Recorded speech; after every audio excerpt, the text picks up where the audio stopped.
warning bells go off.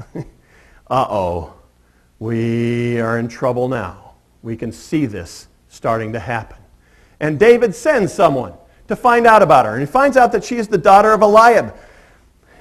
David is willing to risk his kingdom for his sexual pleasure. Eliab was a high-ranking official, so he's going to mess up the entire bureaucracy because of his lust.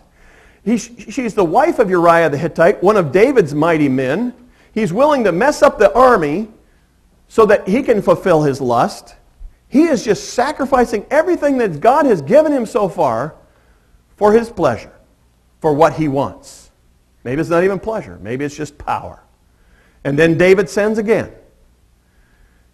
Uriah was sent off to war. David sends and takes Bathsheba and then sends her home. Mercifully, this verse is very brief. Frankly, to dwell on it is just to try and glorify his sin, and frankly, I don't even want to do that.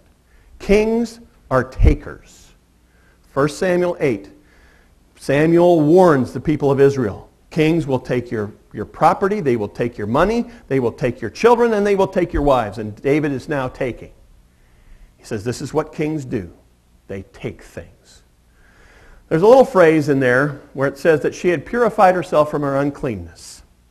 She was at the beginning of her cycle. This means that she has not been pregnant and that this baby cannot be Uriah's.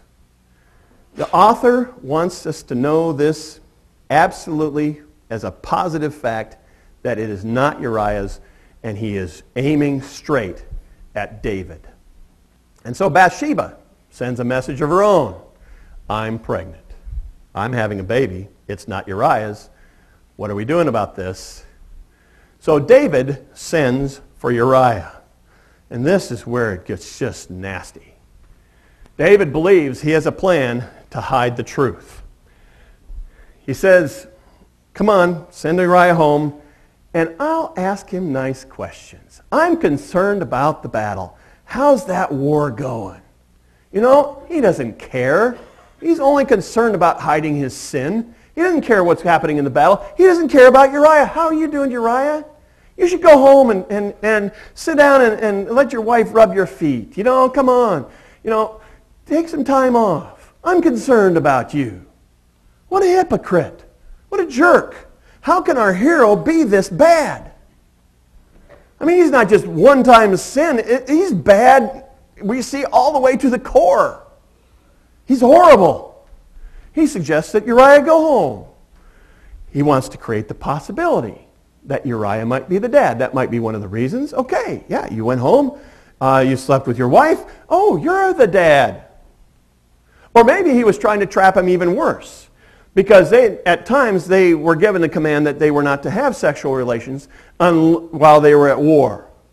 And so maybe he was saying, oh, go home, sleep with your wife, and then I'll kill you for being disobeying the rule not to have sex.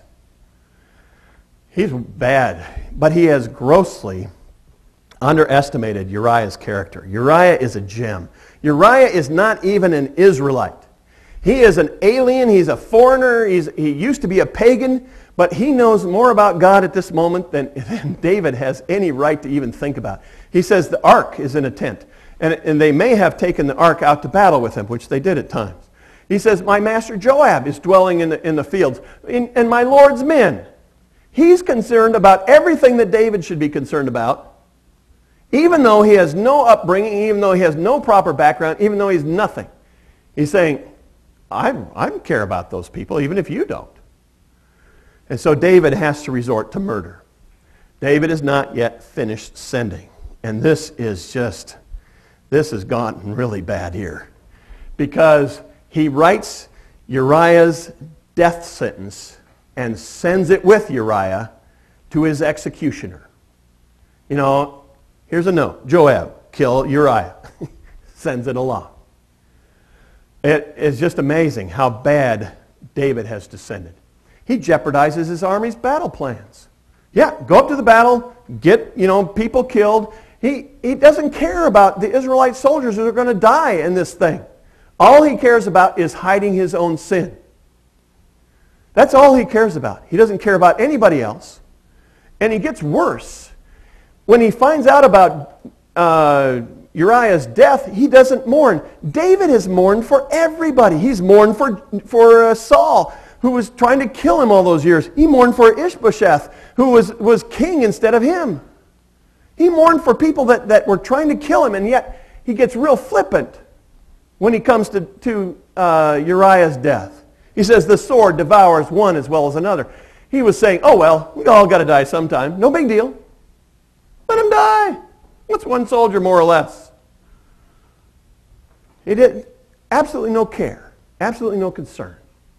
Sin, once it has been committed, if suppressed and concealed, will only lead to more sinning, and if left uncontested, will result in hardened, uncaring sinners. That's us. If we don't do something about our sin, it will just get worse and worse and worse, as it did for David. Well, the conclusion, or maybe the apparent conclusion of this story, is that David sent and brought her. This is the last time it says that David sent. In chapter 12, it's God who sends. This is the last time. David has exercised his royal right for the last time. No more in this story is he going to be the one who's in charge. Now God steps in. Everything seems normal. David's gotten away with this. This is a beautiful plan. There's even this certain royal generosity. He took this war widow's bride into his house and cares for her. What a great man. What a great PR spin on this story. But that's only the beginning of the struggle from God's perspective. Sin has been concealed from human view, but the thing that David had done was evil in the eyes of the Lord, and God was not going to let him get away with this. In David's eyes, sin has to be concealed. In God's eyes, evil has to be confronted. Let's talk about sin as we apply this to our lives. When we go on from here, and the next time I preach, I'll tell you about forgiveness, but let's focus on the sin, and we'll squirm in that for a couple of weeks. This story strips David of all of his mystique, all of his luster, and turns the focus on us as readers.